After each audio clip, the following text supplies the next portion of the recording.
Are live on LinkedIn, and good morning everyone. Welcome to another weekly edition of Account-Based Fridays, where Megan and I host great speakers, and this week is no different. We got a terrific speaker from the Boston area, Breezy Beaumont, who heads growth, marketing, and the SDR function at Correlated. We're going to be talking all about product-led growth this morning, which is a really hot topic right now. Before we do, we start each week with a poll, and this week's poll was on metrics in terms of what is the urgency that people are finding and what are they reporting out on right now, pipeline, net revenue retention, velocity, or others.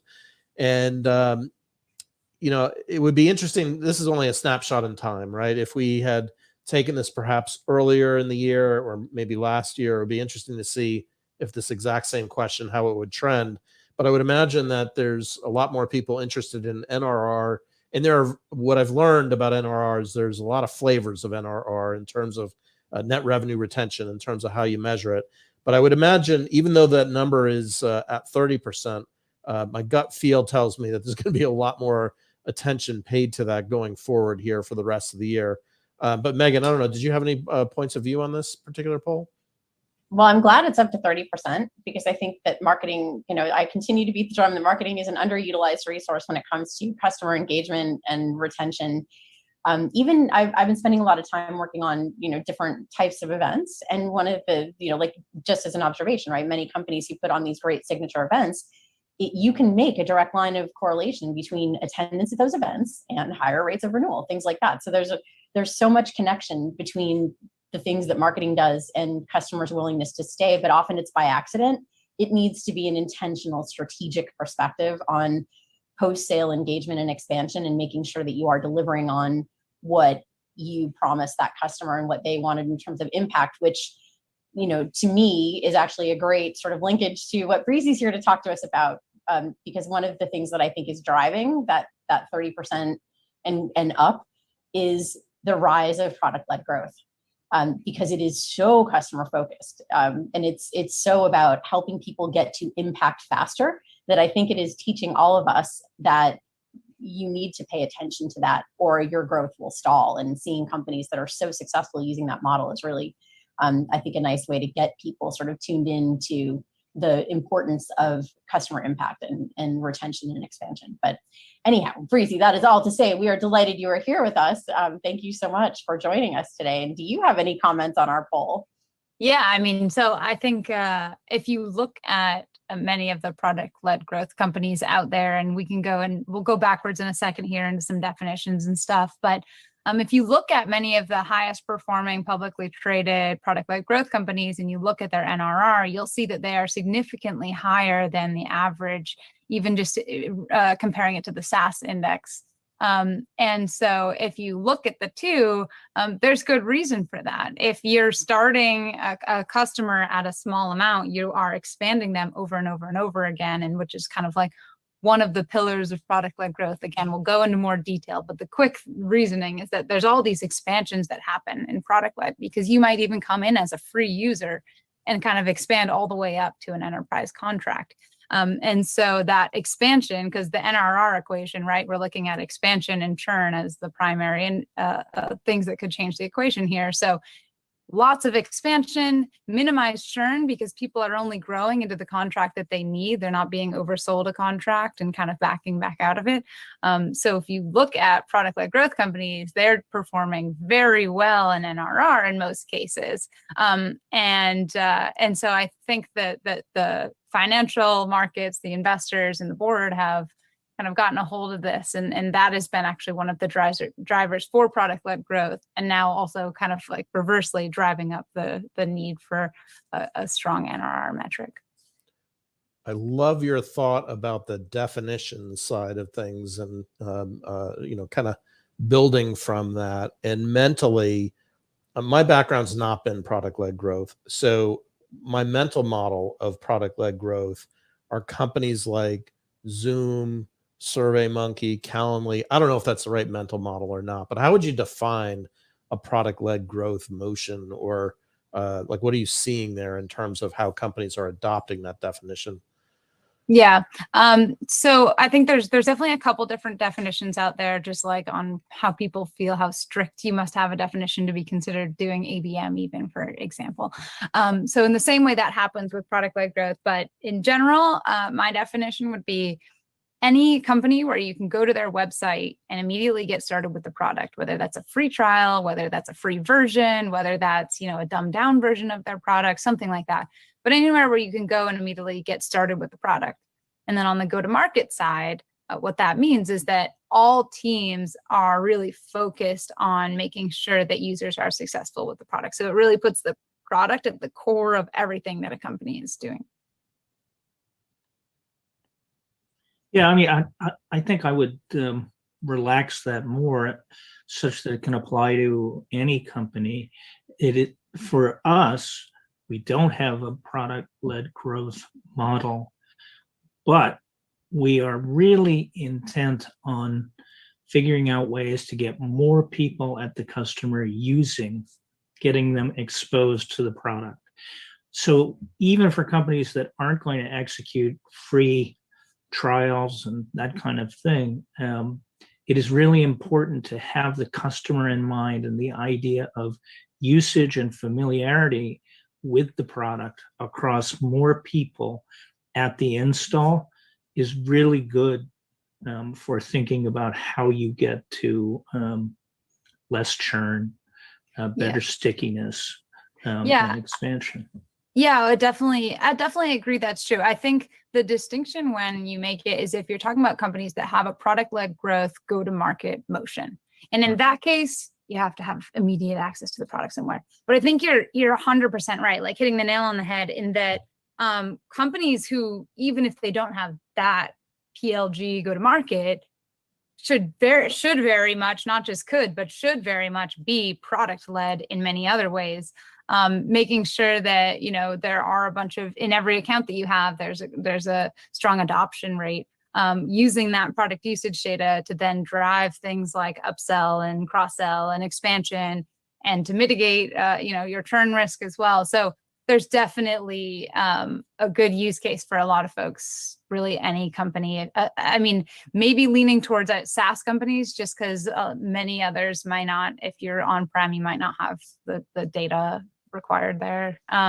But as long as whatever product usage that you do have, you should definitely be using that as a way to kind of grow and retain. Breezy, a question for you. So I think one thing that comes up in people's minds when they hear product-led growth, I think there might be a question, isn't that just freemium?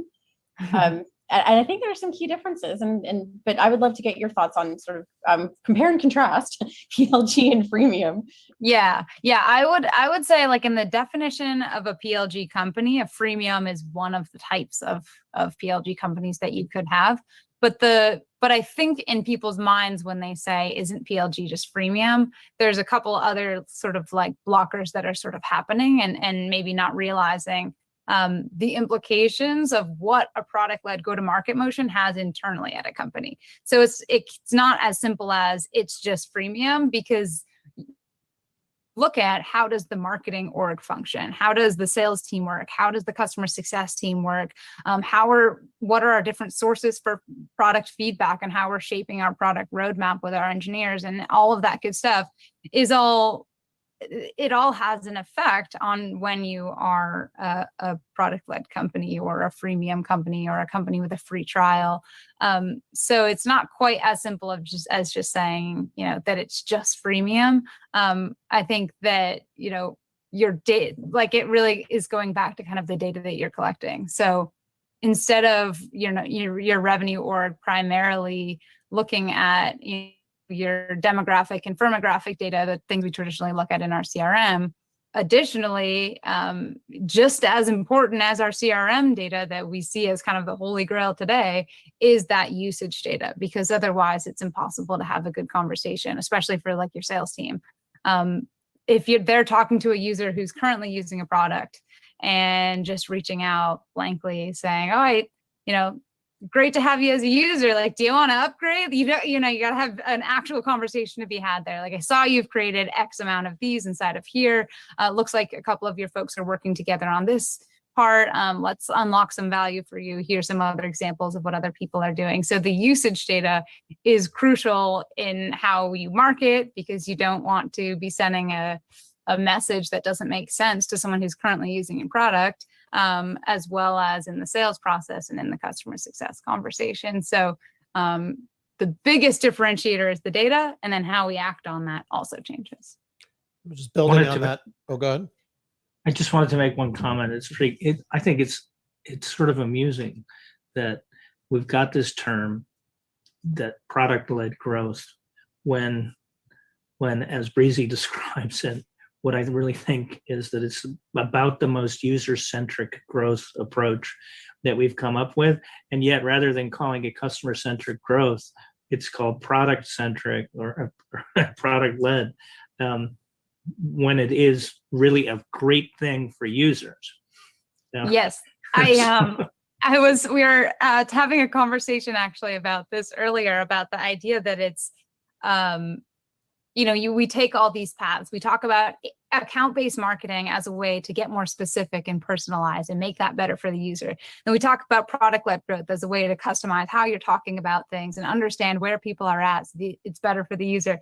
And you're exactly right. All of these things are in the face of the user and making it best for the user. I think when you immediately jump to saying user-led growth or customer-led growth, everyone just goes, well, of course we're doing that. But it's almost like they need the path to get there. So I think product-led has sort of become the term to help people understand what that means. And then, our next step, I think looking forward, we might kind of hit that understanding the user, the user-led piece. But one other comment on that is I think you're right in that it's not that product-led growth means that every person coming in should come in and use your product before they buy.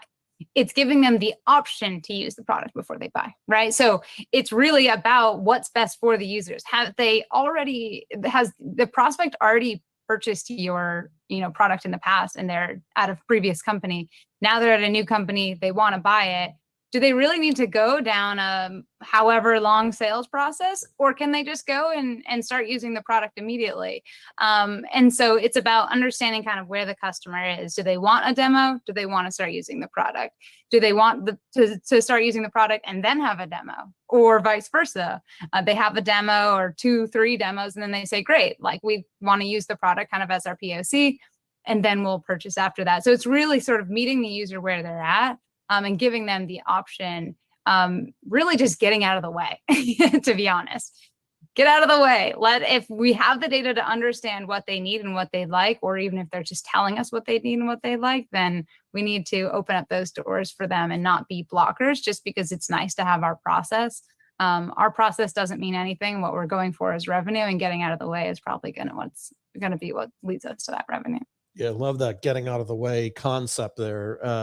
And just thinking about that, there's probably a sales organization that you have to staff up to some degree, maybe not the full extreme, but what are you seeing, both internally staffing sales wise that may be different from a non-PLG company? And then I guess, selling or motion wise, as they're selling, maybe you could comment on, is it a company that's new to product-led growth? Or is it that they're selling into, or is it a company that is, meaning like a Zoom or a SurveyMonkey or like a pure play product-led growth, or are they doing more hybrid? I mean, my gut would tell me they're probably doing more hybrid, but what are you seeing there? Yeah, I mean, I think first of all, just at the start of the question, is that there is this misconception, I think, that a product-led growth company, like if we look at Zoom or if we look at Calendly or Expensify or these other companies, we think that they're just product-led. You go on the website, you use the product, and that's that. Every single one of these companies has a sales team, an entire sales org. They are doing outbound selling. They are selling to current users. It's across the board. So I'd say it's very much what you'd see in a traditional company, with the addition of having conversations with folks once they've started using your product. So instead of sales conversations all being either coming from marketing or outbound, or if that's under marketing, like it is over here at Correlated. But instead of just having a conversation with someone while they're sort of evaluating and thinking about these different things, you're talking to folks on top of that who are users of your product and currently in there building things. And so your product knowledge definitely has to be deeper. If you're talking to people using the product, you're going to look very silly if you don't deeply understand kind of how the product works. So I would say that's one of the changes. Also, the data that you're using definitely changes. Like we talked about earlier, that usage data needs to really be at your fingertips if you're going to be talking to someone who's an active user.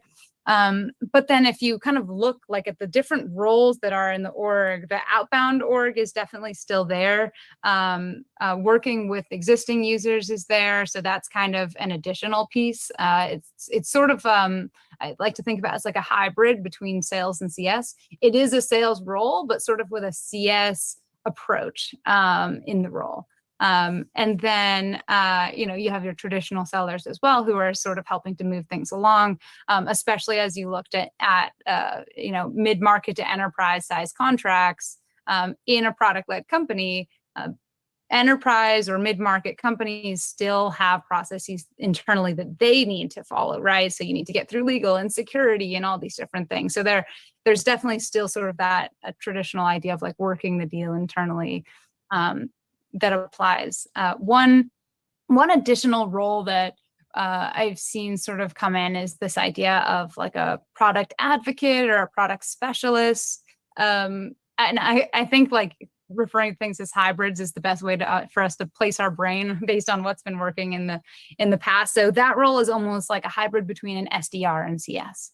So that might be someone who's not as far along as ready for more of that sales conversation, but might just need a little bit of support, might need to, we could use that product advocate to help kind of understand their use case and what they're hoping to achieve and what their goals are, and sort of tee them up for more of a sales conversation.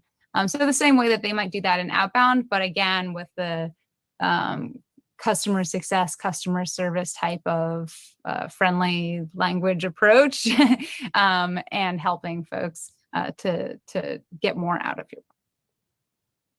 I love the get out of the way comment, right? And what you're talking about to me is really just saying, how do we focus on what our users need?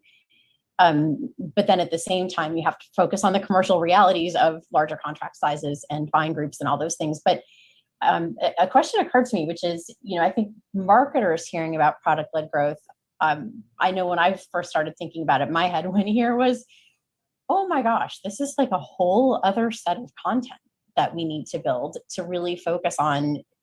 Getting out of the way means going to something else, right? If I'm not going to be speaking to this person and I want to make it as easy for them to get up to speed and get to the impact they want, I'm going to have to provide them with resources to get there. Mm-hmm. What do you see as helpful things for marketing to keep in mind as they are planning out their role in building those resources or their strategy towards that sort of end with the customer, and what things have you seen be successful, and any kind of watch outs too? Yeah, I think as you start to see these friction points in the customer process, I'd say, first and foremost, if there are things that, if you're talking about someone who's coming through the product channel, if there are things that you're sort of hearing repeatedly or just seeing through the data repeatedly that where people are getting stuck, I'd say first and foremost, get with your product team and align with them and think about getting that into the product roadmap. Because if something is kind of continually being a blocker, we should just build it into the product. We don't need to keep kind of like making a path around something that's a piece of friction. Then second of all, I would say, so if you've exhausted there's some reason it can't be in product, or it's just further down the timeline and not current, I'd say next step would be marketing team to sort of create some resources there. So, whether that's a video that pops up when someone gets stuck on some screen for a certain amount of time, or, an email series that sort of walks them through the benefits, whether that's reaching out and letting them know, hey, we are available if you need us, and things like that. So I'd say that's very much on marketing to create a lot of the content is generally what I'll see for ownership on that. And then I'd say third is then that offer of we are there if you need it. I think that's kind of where sales and or CS comes in, which is to say, and kind of like insert the human. So build into the product first if you can, build it into resources next, and then add a human, because that's where we can add value, right? So you'll see when you talk to a lot of product-led companies, they're very forward thinking in that things we can automate and not need a human for, let's do that, because there are unique attributes about people that are important to different parts of a process, and let's apply people there so that we can really add the most value. So I'd say those are sort of like the three kind of ways of thinking about that. But as far as marketing in general, there are a couple other things that come up if you're working at a product-led company that you might not have as a responsibility in other places. First and foremost is understanding deeply the product. There's definitely, there was a level to which I think we can admit to ourselves that you didn't necessarily need to know everything about the product that you're marketing. I think working at a product-led company, you will start to come across a lot more people who are actively using it. So you do need to have a deeper understanding of how it works and ideally be dog fooding your own product. Second, I'd say, aligning with your product team. So you're going to need to work together with product, sort of on a two-way street, because as people are coming into the product, that's your marketing. Those are the people that that's your kind of like top of funnel marketing. You're working on getting those folks either into the product or into a demo or consuming your other content along the way, but that's one of those channels. So making sure that you are working with product to understand what's that experience like when someone gets there, because obviously we'd like to see those conversion rates and revenue metrics down the line as well on the marketing side. So those are two of it. And then last, I would say a lot of product-led companies have this idea of product virality or network effects. So if you think of Calendly, I go online, I create a Calendly account, I now have my link, I send it to you. If we want to create a meeting, now you know about Calendly. Or let's say I'm using Expensify or an invoicing software and the little logos down at the bottom. So there's these ways that you can build virality into the product itself or pieces of the product. And those are a great opportunity for a marketing brain to develop ideas like that and then kind of work with the team to roll them out. Got it. Just keeping an eye on time here. We probably don't have a ton of time, but if you were thinking about resources for product-led growth, if somebody wanted to get smart, obviously connecting to you on LinkedIn, Breezy Correlated and Kyle at OpenView, we were talking about earlier. Where else would you suggest somebody, if an organization wants to get up to speed on product-led growth, what other resources would you suggest looking at? Yeah. So on my side, I host a bi-weekly call for product-led folks. So anyone's welcome to join that. Even if you're in the beginning stages, you can kind of sit back. A lot of the folks are sort of leaders at some of the best product-led companies. So it's great to get to hear from them. Or if you are one of those leaders, great, please join into the conversation. That's one thing. I do run a podcast, so you could listen to that if you'd like. It's called Product-Led Revenue. And then getcorrelated.com. Obviously, we put out a lot of blog content. Everything that we write, our entire content timeline is based on things we hear from the community and here on LinkedIn. And that's sort of how we run our content strategy here. So really just not wanting to waste time. We want things that are actually useful for folks. So hopefully that's been the case. And that's what's happening on the flip side of it.